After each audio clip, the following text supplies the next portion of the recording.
Jalan provinsi yang seharusnya menjadi perhatian serius pemerintah semakin buruk saja.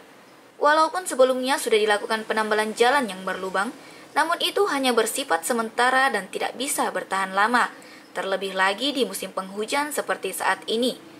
Sehingga ada saja di beberapa titik yang kembali berlubang dan tergenang air.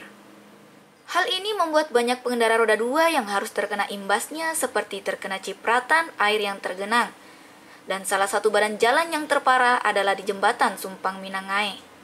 Setelah dikonfirmasi pada pihak terkait, yaitu pihak Bina Marga, menjelaskan kalau sebelumnya sudah dilaporkan di Balai Besar Provinsi, namun belum ada tindakan sehingga terkesan dibiarkan saja. Depan terminal ya sampai ke sini jembatan itu memang jalan nasional, tapi Pak Kadis sudah menghubungi ke balai besar karena wewenangnya itu.